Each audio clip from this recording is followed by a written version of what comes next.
Hey everybody.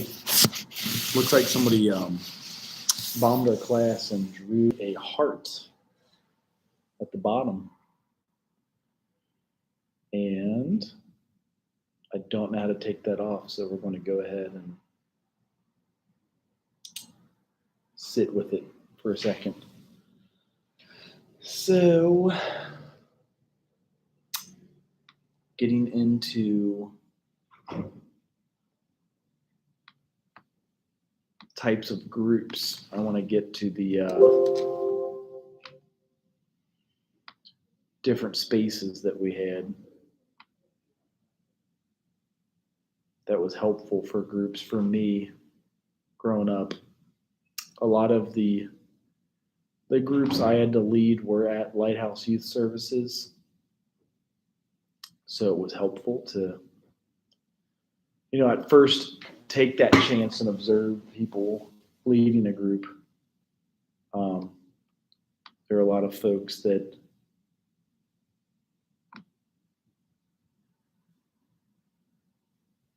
I watched and helped teach me, and that was the helpful part. So this is about implementation.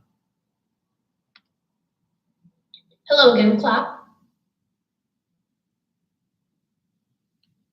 And we'll get into legal and ethical issues at the end. Hello again, class, and welcome to our lecture on implementation as part of our group skills in substance abuse counseling course.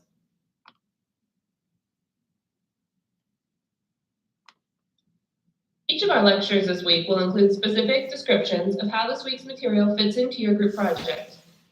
As you know, your group will select a group intervention, and the proposal will describe the specific population that you have selected, as well as the type and purpose of the group. Further, your group project will outline screening criteria for group members and group size, the group goals, an exploration of legal, ethical, and cultural considerations for your group, as well as determination criteria and outcome measures.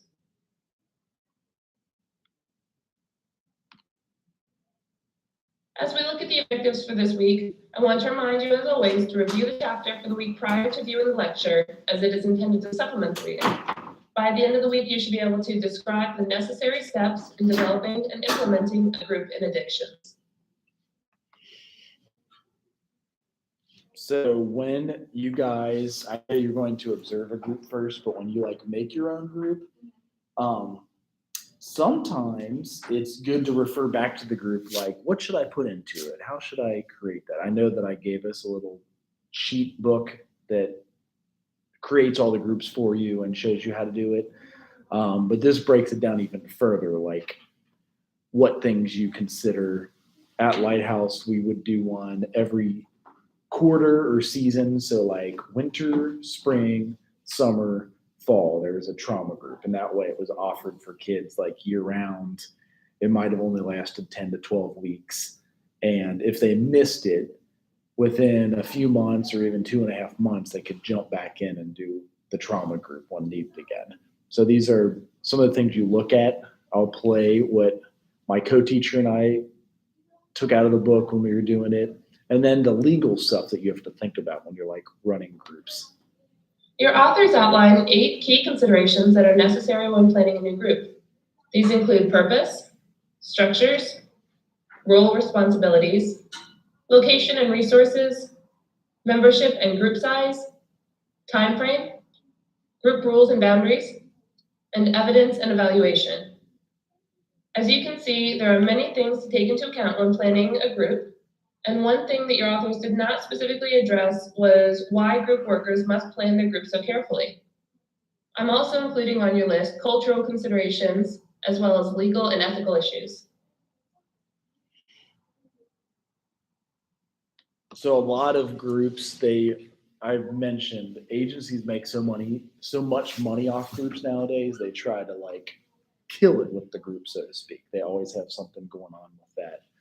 And because it's their moneymaker, they want to be sure to have lots of options for the groups. I want to make sure this won't die, so I'm going to crank it up.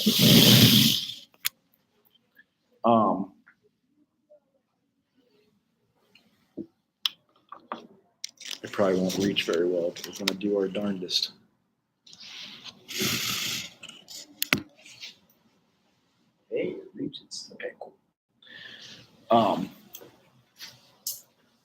So planning it is helpful because maybe I should start with a question. Have you ever gone into a class and had a teacher that had no plan whatsoever and no backup plan, and they almost didn't know where they were going and stuff? They're just like,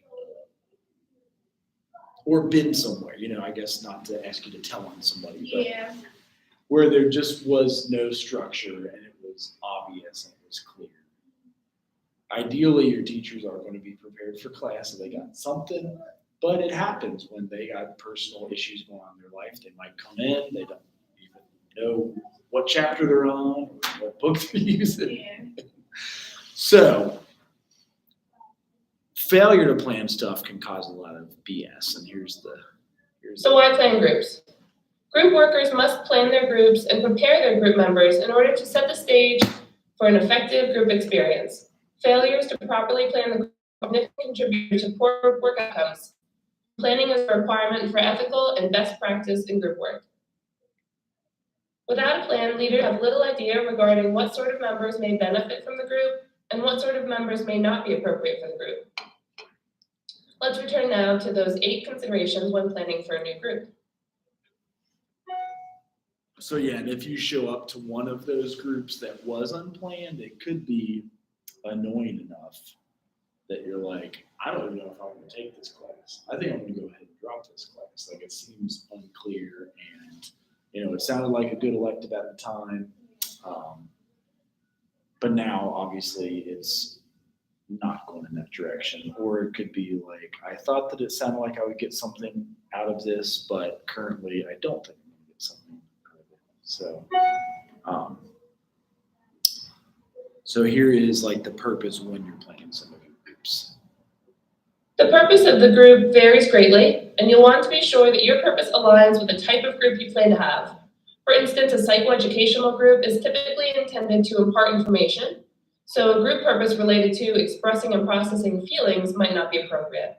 However, a counseling group for those experiencing grief may have an intended purpose of creating a space to express and process feelings. The author shared a nice model for describing group purpose, and it's important to be clear on what your primary purpose is, and then any secondary purposes as appropriate. To be clear, you may have only one purpose. Having and expressing a clear purpose for the group helps the leader remain focused on the task at hand. It allows for clear communication with regard to the group's aims and objectives. It helps explain how the group might be relevant to participants, and it helps articulate how your group may differ from or be similar to other groups. So this is something that comes up a lot when you're doing, say for example, treatment plan and like what the purpose of the therapy is. You want to have that down in writing for a student because it will show what goals they're working on. Maybe it's a trauma group, maybe it's folks that have experienced trauma. And so the primary purpose could be to like lower symptoms of trauma for the client, or like it says in these examples here, like motivating clients to change, creating the space for expression and processing their feelings. Sometimes there's even like a bad event, like a tornado, and they have people come in and do like a trauma group for a tornado happened in Dayton a few years ago, and they would come in and process, or a bad car accident if one of your friends had passed. And their purpose is to give them a space to process. So, structure refers to the specific shape and format of your group. Structuring the group means running the group according to a prescribed plan or agenda. Having a clear structure in mind can help promote cooperation, lessen the anxiety that often comes with new situations or experiences, and facilitates the inclusion of everyone in the group. Typically, as the group moves into the working stage and is functioning at a high level, there's less need for structure. In early stages of groups, however, structure can be an aspect for both leaders and members. So there's a lot of different opinions about structure. Sometimes people like it to be solid and on point and like right to the point so that it does show people what to expect and lowers the anxiety. So like a little generic piece, at least to show people like the time and the breaks and how long it'll last and maybe what you're going through is helpful. Also, there's something to be said about occasionally in, for example, a trauma group, you might leave some of it unstructured because that's how you tap into those creative spots in the brain that trauma likes to hide itself. So it can be a balancing act considering what type of structure you want to consider and then what ways you want to let go of structure so it's not so rigid that it's just like useless. Role responsibilities refer to the co-facilitators or co-leaders' roles before, during, and after the group, as well as the roles of the surrounding treatment system. One aspect of understanding role responsibilities includes being aware of specific policies and protocols for emergency situations like violence, self-harm, seizures, and fire. Another aspect includes considering contingency plans for what leaves prematurely due to distress, anger, or intoxication, and specifically what supports might be available to them. Pre-group preparation allows time for the facilitators to familiarize themselves with the group topic and materials, gather together group resources, allocate facilitation roles, and plan ahead for any group issues that may arise, and when necessary, alert team members outside the group about where their support may be needed. Pre-group preparation is particularly helpful when facilitators are group work, new to a particular group, or have not worked together before. So you may have co-leaders with a group, like when I did the trauma group, you have somebody co-leading it with you. Now that's something to actually make sure you have kind of set up well, because if you have a bad co-leader, that can actually also make the group go bad. Like I would have one that would occasionally show up about 10 minutes late and then have to leave 10 minutes early. It wasn't like a good showing for the students or the clients that were in that group. Because they're like, well, if they're not taking it serious, I don't think I'm going to take it serious either. Your agency should have the stuff with emergency situations. Like if it is working with adolescents, especially before, during, and after the group, like who's picking them up, how they sign out. If it is with adults, again, with agencies, they're going to have the emergency situations covered, and you'll have a form you can give them or a policy on the wall. And then, with pre-group stuff, topics or materials you can come up with, and then support when you need it. And this one's going to zero in perfectly on our central staterooms because they're either too hot or too cold. So this is the. With respect to location and resources, when you have the option to select the room for your group, try to find one that is neither too big nor too small for the expected number of group members. You may also be able to moderate temperature and lighting, both of which seem like small issues, but a safe and a comfortable environment is very important for group members. Finding a room that is quiet, equipping it with materials like whiteboards or pens and paper can also promote good outcomes. Finally, facilitators may choose to be present to welcome group members to the room, and seating should be arranged so that all group members can hear and see each other. So as small as that sounds, like when we have these rooms that are too hot, it makes it hard for me even to concentrate at times. So that's why I'm okay if you guys want to pop the window, or if you want to even bring snacks in, bring in drinks.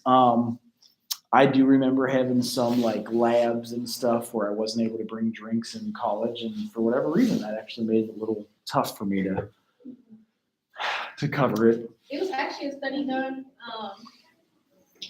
One of my teachers in high school, he would always have the window open, no matter what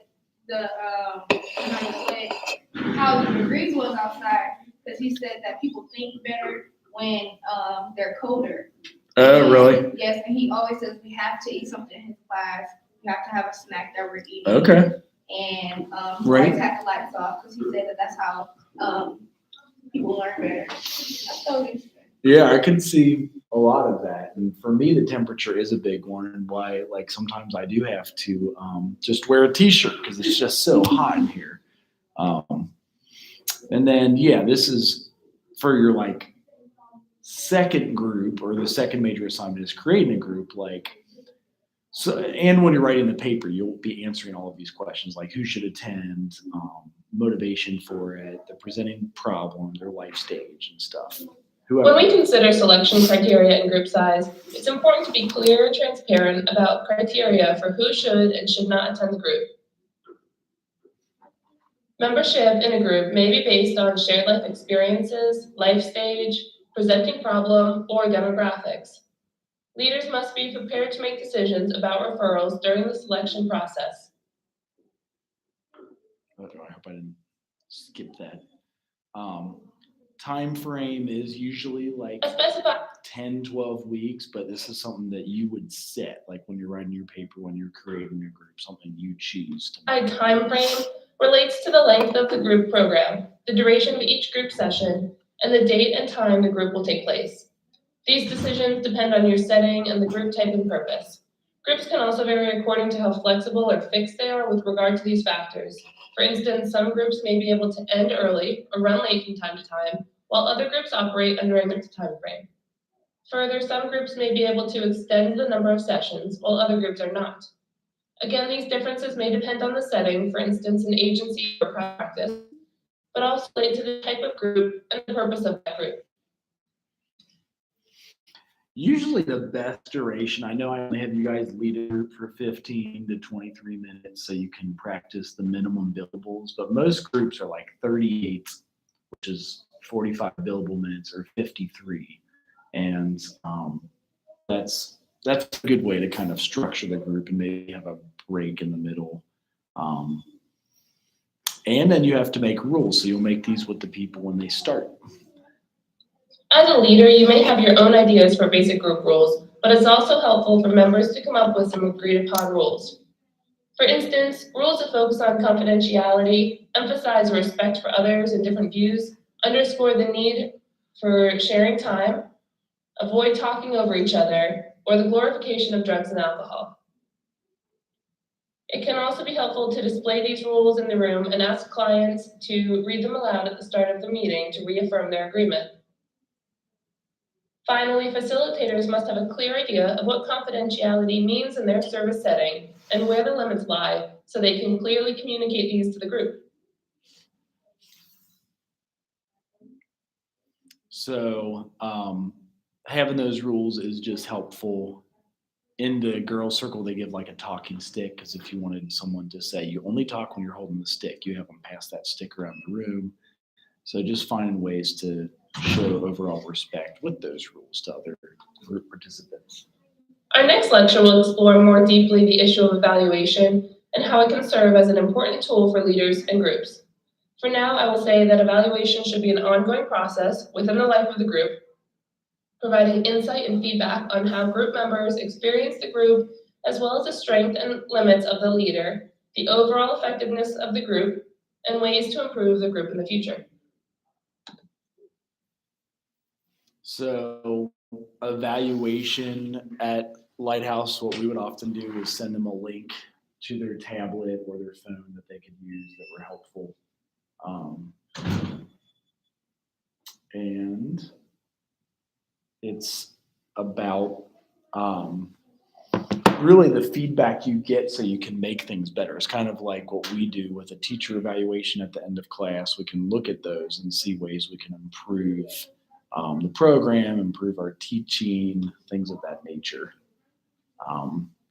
And this is a big one that's come up in the research recently, is just different cultural considerations. Like when I worked at Claremont Recovery Center, I had to be trained in the Appalachian population because I had not as much an idea of Appalachia as I should have known, and it was helpful. Usually the agencies will give you a training for the specific population you're working for. See if this one wants to work. Cultural considerations are another important step in planning and implementing a group. As we know, culture plays an integral part in how individuals experience their own identity, approach relationships with others, and operate within the group context.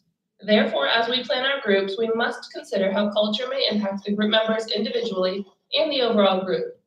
Your book addresses some specific considerations for groups addressing issues related to substance use, citing that as a group, clients with substance use problems often have difficulties with authority, may have experienced a significant amount of trauma, and may have led isolated, stigmatized, and often quite chaotic lives with similarly chaotic internal lives. The authors also cite motivation as another issue to consider, because one cannot assume that all group members will have the same level of motivation, even when they all seem to be at the same stage of recovery.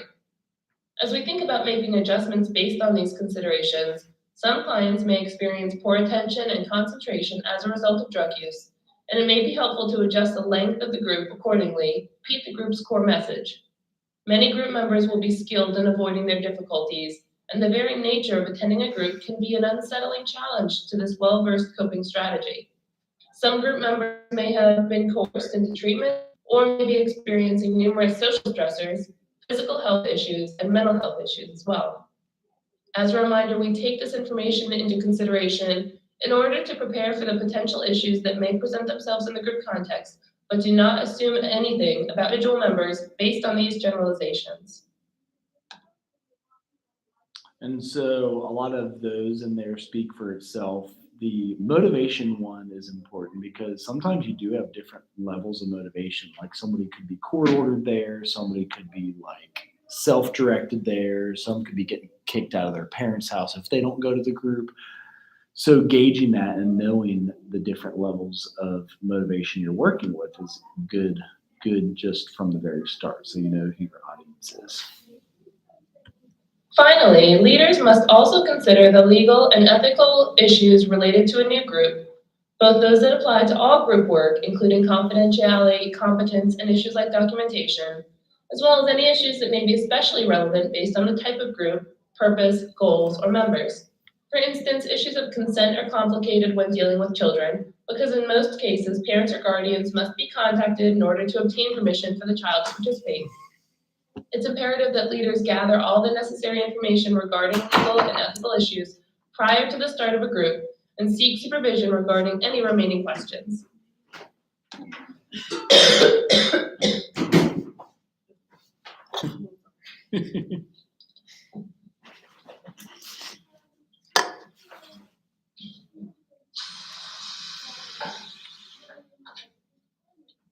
So a lot of the legal issues that do come up in here, like when you guys are leading groups, if you are working with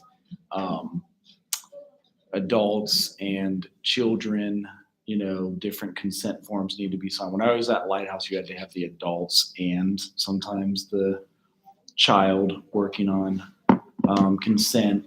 If you are just a licensed social worker, you might need a supervisor. So like you can't bill for stuff unless if you get supervision.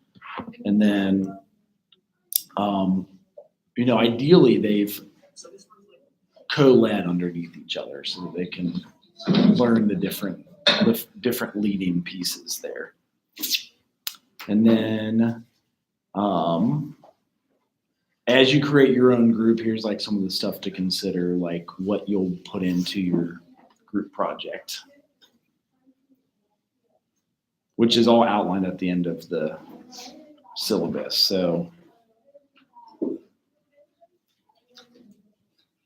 take a moment here to think specifically about what we talked about here and consider some questions as we move forward. Purpose. You have already been asked to think about and select the purpose for your group. I encourage you to think to make sure that your group purpose aligns with the type of group that you plan. If you're planning to run a task group, that would suggest that the focus of your group will be on completing some kind of real-world assignment, and the group process attends only to those dynamics that are necessary in service of producing whatever finished product is required.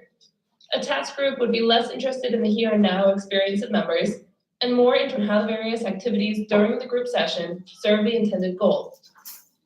A psychotherapy group will be likely to consist of members who are experiencing severe or chronic maladjustment and will focus on problem solving, awareness, or even personality reorganization. Psychotherapy groups attend to group dynamics and promote interpersonal growth and the development to re-educate, rehabilitate, and towards recovery.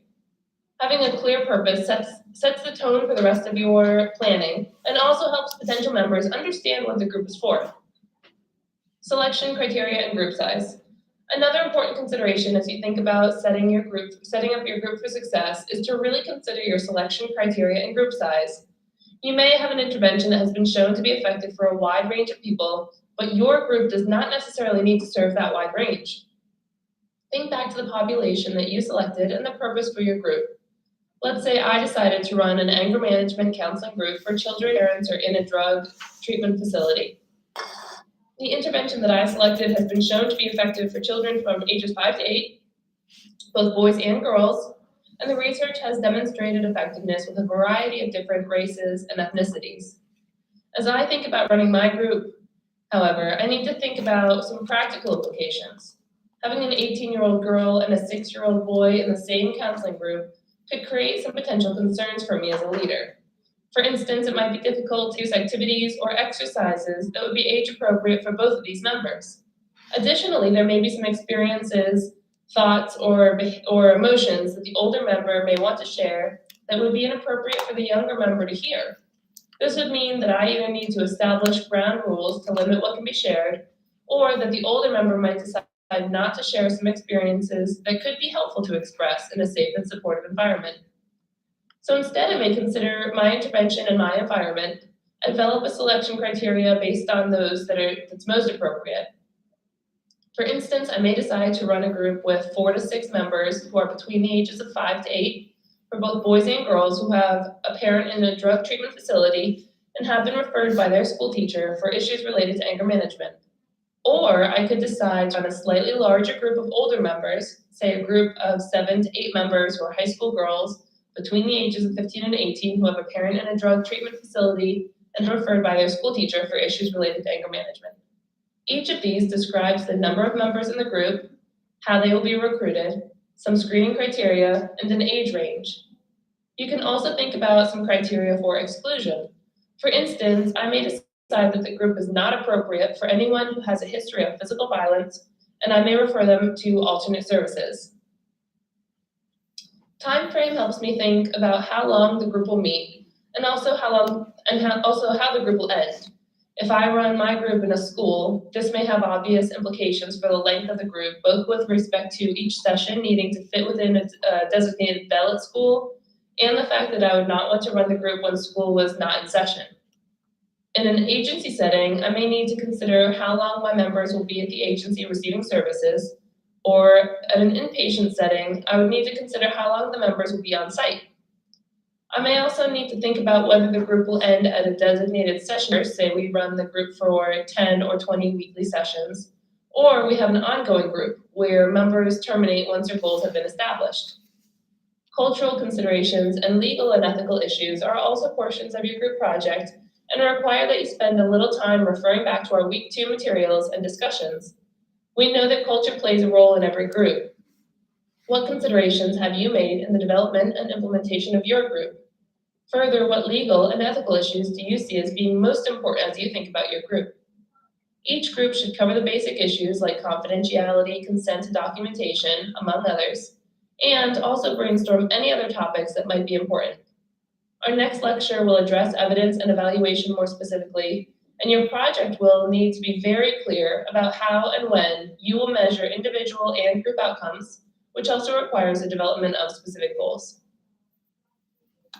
So when we did those different treatment plan goals I was showing you on Wednesday, like you guys often can also come up with goals that your clients are expecting to work on it. And a lot of times when you do come up with goals together, if it is legal, they were court ordered, things of that nature, you can tell them that one of the goals that they list is okay to have, like, to get off probation, maybe pee clean and get off probation, maybe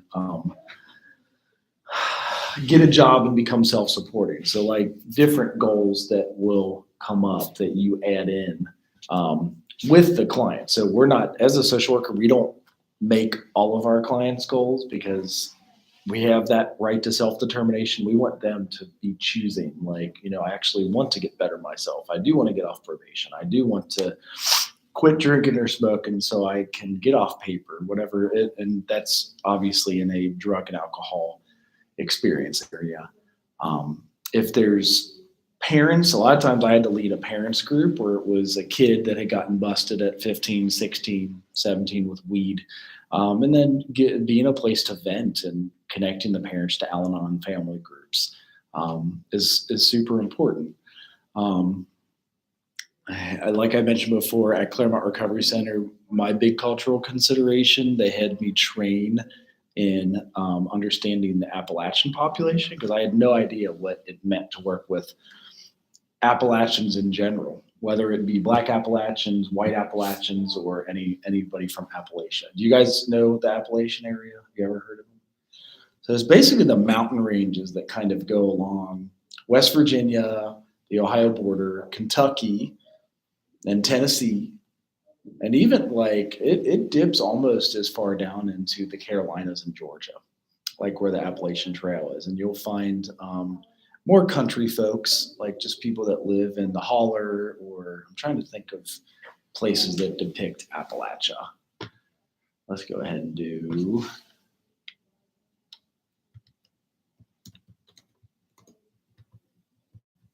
It might be really exaggerated by doing this, but I'm going to go ahead and, well, yeah, there's some good pictures actually. Have you heard of Hillbilly Elegy? So this is a book that was written recently about Middletown, Ohio, and is very close to this part of, like, I think if we just go to I-75, do any of you ever hit up I-75? Which way do you go? I guess to go home you would go I-75. So right off I-75 is exit 30 is Middletown. I'll show you kind of the chaos that can come with Appalachia. If you have Netflix, you may even want to watch this because it's definitely and this is a true. So this is a dude that grew up here a few miles away.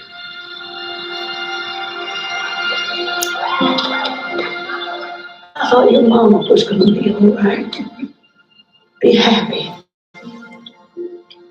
I know I could have done better, but you got to say you want to be somebody. I'm not. I've been doing real good. I just had a down month. I got an interview tomorrow, Mom. Otherwise, Oh, you know me. I always land on my feet. Don't, come on. Don't you look at me. Look at me. you let her get away with this every time. I told you that I would do better. You always say that. You're I lying. always try. You got to think about these kids. What do you think I've been thinking about since I was 18 years old, huh? Never had a life where I wasn't thinking about the kids. Do you want to be dead, Mom? Or are you just too lazy to try? I tried. Plenty. You've always got a reason. It's always someone else's fault. Some point, you're going to have to take responsibility, or someone else is going to have to step in. Who? Who? You? Oh, about huh? Everyone in this world is one of three kinds: good Terminator, a Terminator, and neutral. You're a good Terminator. But I wasn't always. I had to learn. You too. I promise that I would do better. You got to write your own life. Don't make us your excuse, JD. Family's the only thing that means a God. You'll learn it. So the dude who wrote this book actually just got elected to Congress last term. But Appalachia, if that doesn't give you guys enough about it, a lot of factory jobs, a lot of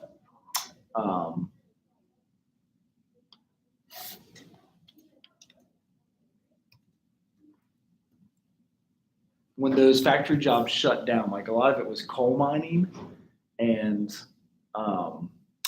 there's both White Appalachia and Black Appalachia. So if you guys have visited parts of, have any of you guys been to Kentucky? You've been West Virginia? I've been in Mississippi before, but not Kentucky. Tennessee? Okay. Haven't really gotten out of my city. Right. No, that's okay. And that's why, so again, that's why your agency would do a culturally competent training, because a lot of times the population you're working with, it's good to be trained on whatever population that is. And there's a lot of stuff on Black Appalachia too, because it could stretch to Mississippi, so you could see some of that, but it's more along the mountain ranges, the Appalachian mountain ranges, and that's why there's the training that's necessary. See, the Black Appalachian Coalition was actually launched because we understand that Black voices are needed in this specific time. I am the founder of a storytelling organization, Black by God, and that means that I hear from people.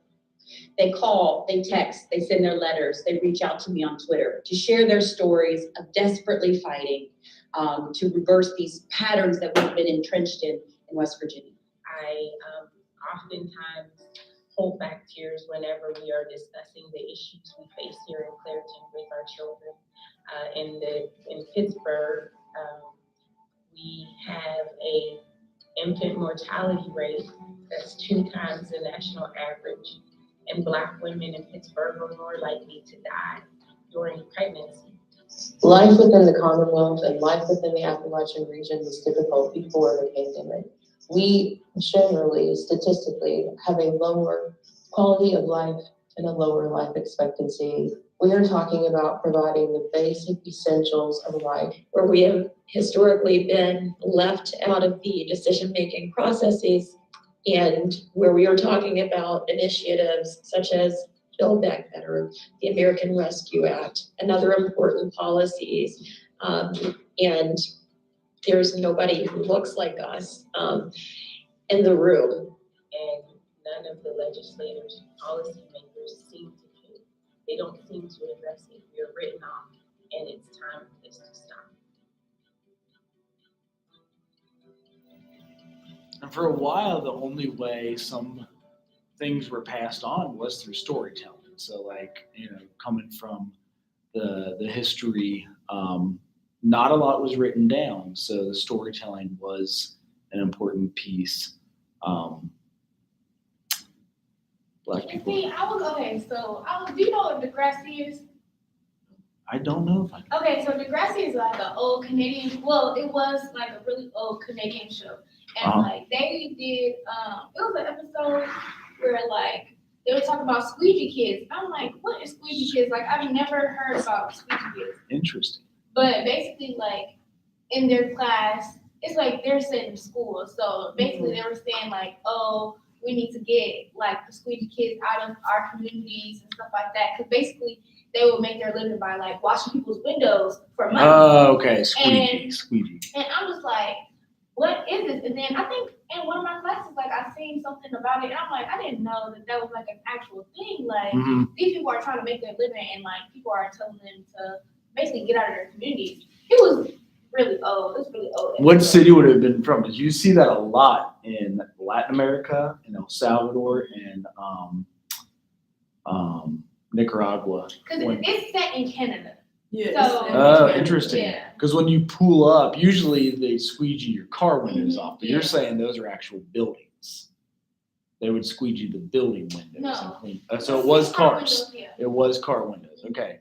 That is a big thing in like the low income areas. Yeah, I didn't know that was a real thing. I'm like, what are they talking about? But basically, like they were watching some type of like news station, and they were saying we need to keep these squeegee kids in our communities, and like where the girls in the class was like these kids don't have anything, and you guys are basically like downplaying them, and I don't think that's right. So yeah.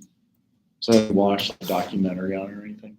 No, not yet, not exactly. Oh yeah, I was looking at. I used to watch Degrassi. So I've been rewatching it. They try to say he was squeegee. Well, there you go.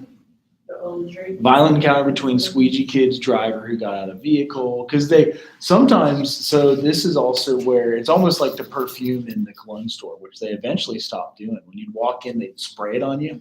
They considered that assault. Yeah. And so they did, I don't know what year it was, but they stopped doing it. Like, so you couldn't, and then here it's like, that's great, you clean my window, I ain't giving you shit, you know, or like, oh, you're like a poor hungry kid, you need food, here's $5 or here's a granola bar. So it's like, that would be, I think it's like the same, cause like, I holy shit. know in Milwaukee, like, they have, I know it'd be like homeless people that stay outside the gas station, like, you give them a quarter, they'll pump your gas for you. Right, Like, yes, I just be thinking that's so sad that people, like, really think that they're a threat to society. right, But they just trying to make a living.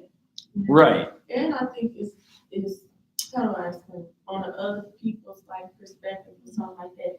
They probably don't always think in like a positive light. Yeah. They always probably think that, oh, if I give them money, they're gonna run and go do Yeah. drugs. Or if I give them money, they're not gonna appreciate it or anything like that. Mhm. They're just gonna run and do something instead of go get food or instead of.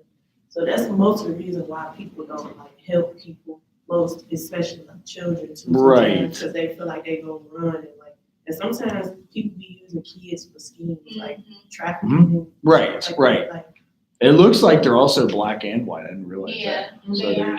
there's one that was white. It does look like, I remember it as a Latin American, the poorest of poor kids, or they do a trick at the red lights. They would like swallow fire and spit fire, or do like juggle and just whatever they could to get an act, almost like New York City. Yeah. This one's only 30 seconds. Generation. If you see someone who looks like you doing things out of the ordinary, it would encourage you that you can do the same thing for families. Someone at some point might feel inspired just by the existence of these stories. You can't always do what you're told. Now we get to be in places of authority. Now I get to be a captain. Let's fly.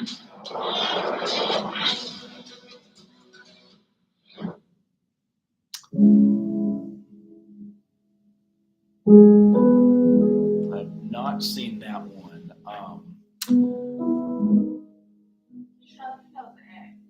What'd you say? That was an ad. Thank you. I was like, what the fuck? Okay. I was in my 20s when I first learned about the race. What's that? Cause I was like, what are we watching? I know. But it was, I think But it was it- an ad for Black History Month. It didn't have the skip option. That's why I was like, I'm stupid. I'm like, Right. Right. I'm like, okay. well, I was too. I was like, but I thought it said here, United States of America episode centered around Black Appalachians elevates people and places erased by white narrative. So you guys might know of the Tulsa, Oklahoma stuff that went on. Have you heard of that one before? That's another big uprising that I didn't hear it. it might have happened around Juneteenth, and that might be why. I'm so out the So maybe we should watch this. Yeah. Massacre, early 20s, and I'm 55 now, so it's been some years now. But my son, of course, we have been teaching him for several years. My grandfather was a border racewide.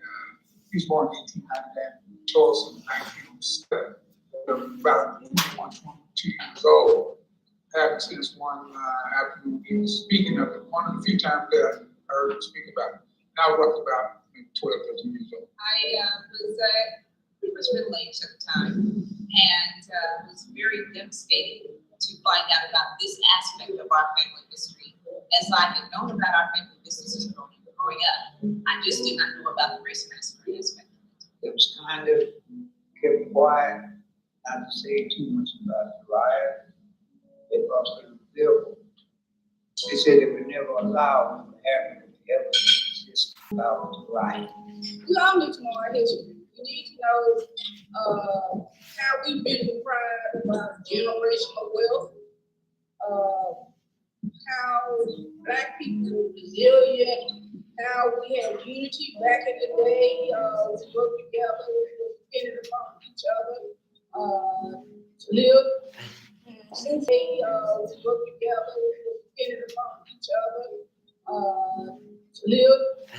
We're talking about a generation that was lost from family members that are not here today. That's generational wealth that literally was destroying, generations of family members that's no longer here again. And so it's important that we honor them. It's important that we talk about them. It's important important that we share her and recognize they are just putting a face to what occurred. I hope that this has descendants and other family members who may not be descendants to take the opportunity to look into their family histories, into their legacies, and get to know who their family members were, who their community members were, because we are honoring them for everything that they gave to us. It makes me feel proud, and that just shows how if you get us, we'll just bounce back. Because after the Tulsa Race Massacre, they even started a business, and that my father and dad owned that business. The history of Greenwood built that after I see a building in 1922, 3 stories high, still standing. Denied, pull yourself back to bootstraps. They did all that, and yet they were denied to do justice of the things that they participated in the capitalist society. It is still a city divided. There's property that was lost in the massacre. There should be property that the city owns that's given to those survivors given to the survivors in the students. Until reparations are paid to survivors and descendants, this is a wound that will never heal. One city I've never been My to. name is Brenda Nails Outwood, and I am the proud granddaughter of James and Bessie Norton Sr. and the great niece of Henry Nails. Dwight Eden, my grandfather's name is Joseph Eden, and I am a direct descendant of the 1921 race massacre. My name is Tracy Gibbs, and my grandmother-in-law was a Tulsa 1921 race massacre survivor that lived to share her story. Her name is Ernestine Gibbs. You know that reminds me of like the Aboriginal Right. people in Australia. Right. Yeah. So When I heard about that, I was shocked. yes. Do you guys know about Juneteenth at least? Have you? It's on my birthday. Oh, really? Yeah. Yeah.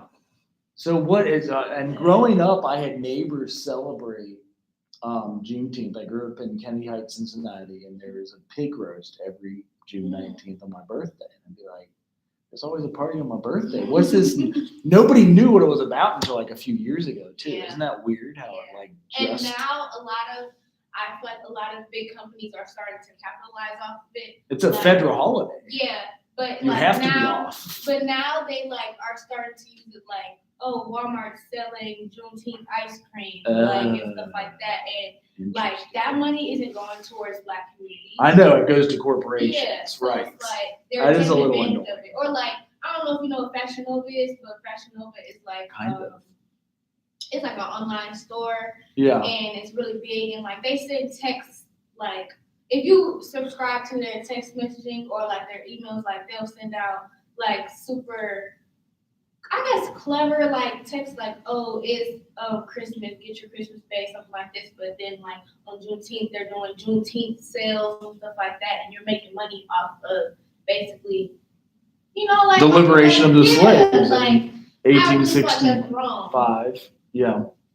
And I always thought Tulsa, Oklahoma had a lot to do with it because it was in June of, it was 100 years ago, but still also centered around us. Tulsa's just above Texas, and I'm pretty sure Juneteenth, something was signed closer to like the Texas area, but I Yeah, the Emancipation Proclamation was